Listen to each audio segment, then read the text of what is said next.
My name is Caroline Casey. One of the things is I'm the founder of the Valuable 500, which was launched in Davos of this year, and it is a global year-long campaign to get 500 of the world's biggest brands and their CEOs to put disability on their leadership agenda. Great. I'm here at, sorry, I have to say, is it Tech Pro or TechShare? I keep TechShare. It's TechShare, isn't it? TechShare Pro, yeah. It's really important for me to be here at TechShare Pro 2019. Well, actually, there's lots of reasons it's really important.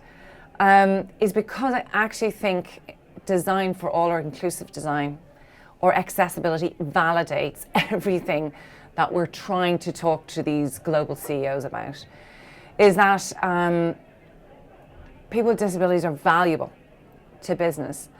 We're an opportunity for growth and for innovation and for brand differentiation.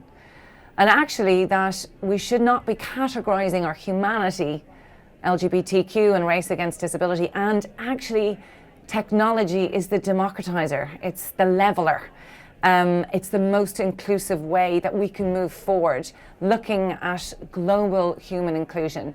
It's also really important for me to be here to learn, because I am a Luddite.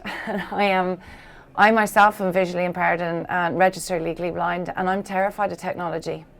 And I'm so scared of looking stupid and so scared of getting it wrong that I've stubbornly avoid it. And actually, coming to speak today on the stage, I realized that's actually a lot why people don't deal with disability, because they're so frightened of getting it wrong, right? And so it gave me a real insight into that. And yet, technology is so empowering. And in doing the Valuable 500 campaign, I couldn't have done it without it. There's no way I could have. And so for me, we're all on a journey together. But I'm absolutely passionate about, as we technologically develop, we have to make sure connection and heart is in there. And I really believe that's important, and that we need to combine our heart and the advancement in technology, because that's the potency. We can never forget the human need to belong, to be seen as equally unique and valuable. Somebody asked me a few weeks ago, what does success look like? And I turned it on them and I said, what do you think success looks like? Now, I can't quote who it was, because it's a very well-known person. And they said, oh, well, we could eradicate disability. And I was like, what? No, that is, for me, success looks like that disability is normalized into business, it's integrated into business, that we can turn up knowing our otherness and accepting difference, and that we're all equally unique and valuable. Not that we eradicate difference, but that we leverage it. That's what makes me excited. And one of the themes I think you've touched on is that today is very much about bringing lots of different communities together, and there's such a buzz in the room today. You mentioned in your talk earlier that it feels like almost like a tipping point. I wonder if you can say more about that. Do you have a feeling as to why? What is it? What is that feeling about? So when I started to talk today, we were talking about a film called #Diversish, and it was saying 90% of our companies say they're passionate about inclusion, and yet only 4% include disability. I mean, in 2019, that is bonkers, and that is not inclusion. The second statistic that is terrifying to me is 56% of our boards, like our company boards, have never had a disability conversation. 7% of our C-suite have a lived experience of disability, and 4 out of 5 of them are hiding it. Like, I hid my disability 20 years ago. Like, I came out of the closet 20 years ago, but it's still happening. So why the tipping point? Well, I think there is this extraordinary tipping point now, that when I see the Valuable 500 going, and we've reached that tipping point of 170 companies, when I meet a CEO, they go, well, why wouldn't I? Because why?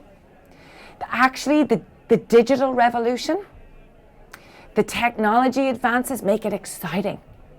And also, through social media, the voice of the 1.3 billion people who are consumers and talent, and who are suppliers and members of the community, that voice is being heard. I also think a huge tipping point is the younger generation, because they are insisting upon full human inclusion, and they're to be allowed be unique. And why should they fit into a box? They want to belong. So if you think about the technology, you're thinking about how we communicate, the amplifying of the voice, the younger generation coming. And I also think we're starting to have real conversations about being human.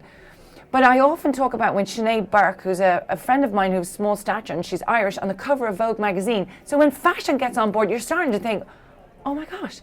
And you know what? Forget what I've just said. You can feel it. And so what I often say is, when you see something and when you hear something, when you're seeing and hearing, that changes the way we behave. Look at the IKEA campaign called Disables.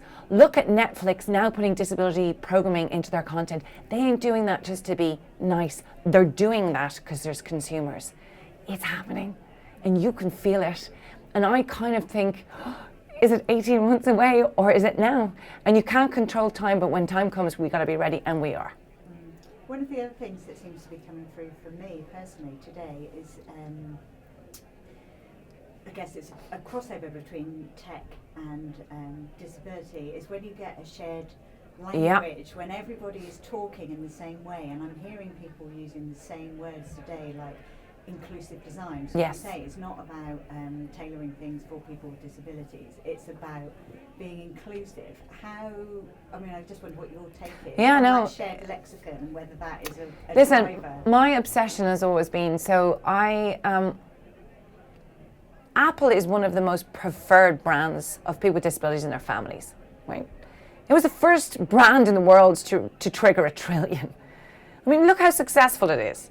Actually, if you look at Interbrand's top 5 brands in the world, all of them have an inclusion strategy, which equally includes disability, by the way. So that's amazing. So I'm just fascinated that business doesn't see this opportunity. Like they're not woken to it just yet, but it is here and it is coming. And I've forgotten the question. It was about, I think, so I've worked in tech with website design. It's about getting a Oh yes, or design for all. Yes. So one of the things that I'm really, because Apple is that example, right? So it was inclusive design for all, making beautiful products for everyone. Like I remember somebody telling me years ago, which is hilarious, that the remote control was designed for visually impaired people. And we all use it. And then you look at things like, text messaging for people who are hearing impaired. Clip-O-Matic, which I now use, is not just great for people who are hearing impaired, but for everybody to be able to look at a video and not have earphones. I often think if you designed airports with people who are visually impaired, who've different lived experiences, it would be extraordinary. Coming into Google today for this event has been amazing. It's not just for people with disabilities, for everyone. The energy in this room, because the obstacles are being taken out of the way.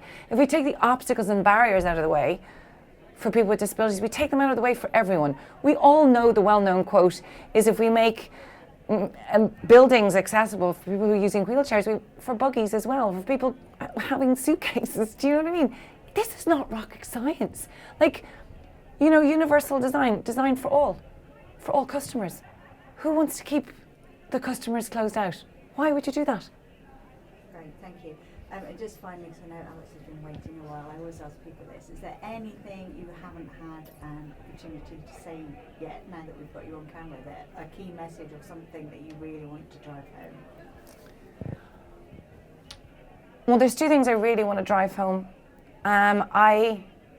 I want us to stop this identity politics, and I want us to stop competing with each other to have our voices heard, not only within the disability community, but outside it. There's enough for everyone. You know what? If I give to you, I don't take away from myself. We're trying to create a world where everyone belongs. So we don't need to compete humanity against each other. And the second thing is, I absolutely believe inclusion is a leadership issue. It's a sustainability issue. It is a culture issue. It is not a D&I issue.